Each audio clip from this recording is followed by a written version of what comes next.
आज का ये एपिसोड शुरू करने से पहले एक छोटी सी बात। क्या आप भी अपना पॉडकास्ट बनाने की सोच रहे हैं? तो एंकर ट्राई कीजिए।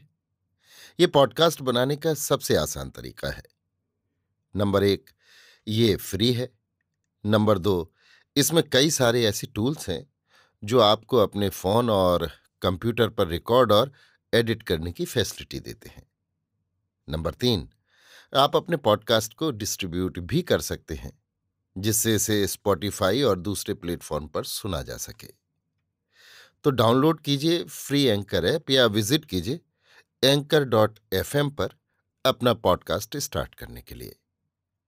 ये तो थी एक छोटी सी जानकारी, और अब शुरू करते हैं एपिसोड का सिलसिला। तो आज के एपिसोड में लीजिए सुनिए सूर्यकांत त्रिपाठी निराला के लिखे उपन्यास अप्सरा का भाग 17, मेरी यानी समीर गोस्वामी की आवाज में।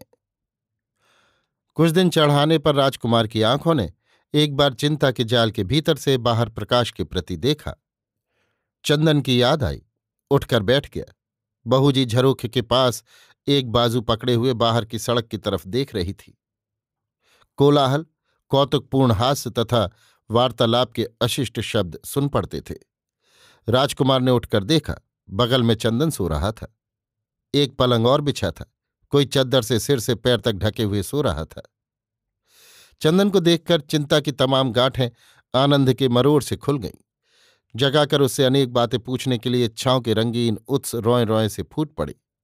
उठकर बहू के पास जाकर पूछा, ये कब आए? जगा दें? बात इस तरह करो कि बाहर किसी के कान में आवाज न पड़े, और जरूरत पड़ने पर तुम्हें साड़ी पहनकर रहना होगा। राजकुमार जल गया।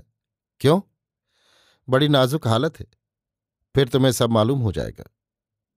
पर मैं साड़ी नहीं पहन सकता, अभी से कह देता हूं।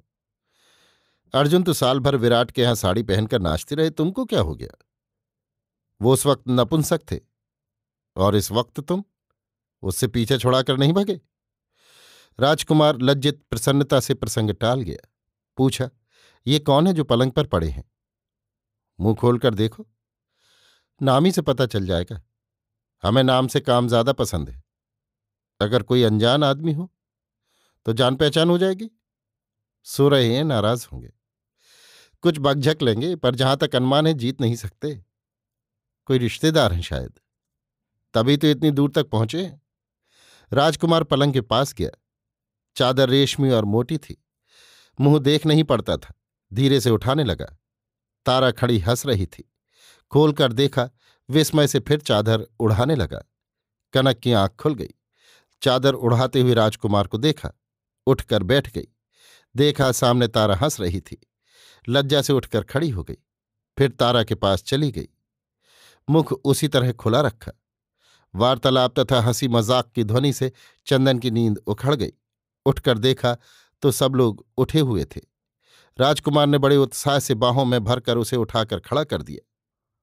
तारा और कनक दोनों को देख रही थीं। दोनों एक ही से थे। राजकुमार कुछ बड़ा था, शरीर भी कुछ भरा हुआ, लोटे में जल रखा था। राजकुमार ने चंदन को मुंह धोने के लिए दिया। खुद भी उसी से ढालकर मुंह धोते हुए पूछा, कल जब मैं आया तब तुम लोगों से मालूम हुआ कि तुम आए हो, पर कहाँ हो, क्या बात है? बहूजी से बहुत पूछा, पर वो टाल गई। फिर बतलाऊंगा, अभी समय नहीं। बहुत सी बातें हैं, अंदाजा लगा लो। मैं ना जाता तो इनकी बड़ी संकटमय स्थिति थी। उन लोगों के हाथ से इनकी रक्षा न होती। हाँ, कुछ कुछ समझ में आ रहा है। देखो, हम लोगों को आज ही चलने के लिए तैयार हो जाना चाहिए, ऐसी सावधानी से कि पकड़ में ना आए। क्यों? तुम्हें गिरफ्तार करने का पहले ही हुक्म था, और तुम्हारी इन्होंने आज्ञा निकाली थी। उसी पर मैं गिरफ्तार हुआ तुम्हें बचाने के लिए, क्योंकि तुम सब जगहों से परिचित नहीं थे। फिर जब पेश हुआ तब इनके दोबारा गाने का प्रकरण चल रहा था। बंगले में खास महफिल थी। चंदन ने हाथ पहुंचते हुए कहा, हैमिल्टन साहब भी आए थे। कनक ने कहा। फिर? राजकुमार ने चंदन से पूछा। संक्षेप में कुल हाल चंदन बतला गया। युवती कनक को लेकर बगल वाले कमरे में चली गई। आज ही चलना चाहिए, चंदन ने कहा। चलो? चलो नहीं, चारों तरफ लोग फैल गए हैं। इस व्यू से बचकर निकल जाना बहुत मामूली बात नहीं, और ताज्जुब नहीं कि लोगों को 2-1 रोज में बात मालूम हो जाए। गाड़ी सजा लें और उसी पर चले चले। कहाँ? स्टेशन। खूब। तो फिर पकड़ जाने में कितनी देर है? फिर औरत बन सकते हो ना? चंदन हंसने लगा। कहा, हाँ हाँ भाई, तुम औरत वाली कैसे औरत बनोगे, पर मैं तो बन सकता हूं। ये तो पहले ही से बने हुए हैं। कहती हुई मुस्कुराती कनक के साथ युवती कमरे में आ रही थी। युवती कनक को वहीं छोड़कर भोजन पान के इंतजाम के लिए चली गई। चंदन को कमरा बंद कर लेने के लिए कह दिया। चंदन ने कमरा बंद कर लिया।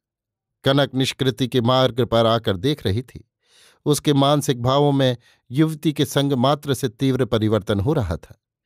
इस परिवर्तन के चक्र पर जो शान उसके शरीर और मन को लग रही थी, उससे उसके चित्त की तमाम वृत्तियां एक दूसरे ही प्रवाह से तेज बह रही थीं, और इस धारा में पहले की तमाम प्रखरता मिटी जा रही थी। केवल एक शांत शीतल अनुभूति चित्त की स्थिति को दृढ़तर कर रही थी। अंगों की चपलता उस प्रवाह से तट पर तपस्या करती हुई सी निश्चल हो रही थी। राजकुमार चंदन से उसका पूर्वा पर कुछ प्रसंग एक एक पूछ रहा था। चंदन बतला रहा था। दोनों के वियोग के समय से अब तक की संपूर्ण घटनाएं उनके पारस्परिक संबंध वार्तालाप से जुड़ते जा रहे थे। तुम विवाह से घबराती क्यों हो? चंदन ने पूछा। प्रतिज्ञा तुम्हें याद होगी, राजकुमार ने शांत स्वर से कहा। वो मानवीय थी, ये संबंध दैवी है, इसमें शक्ति ज्यादा है।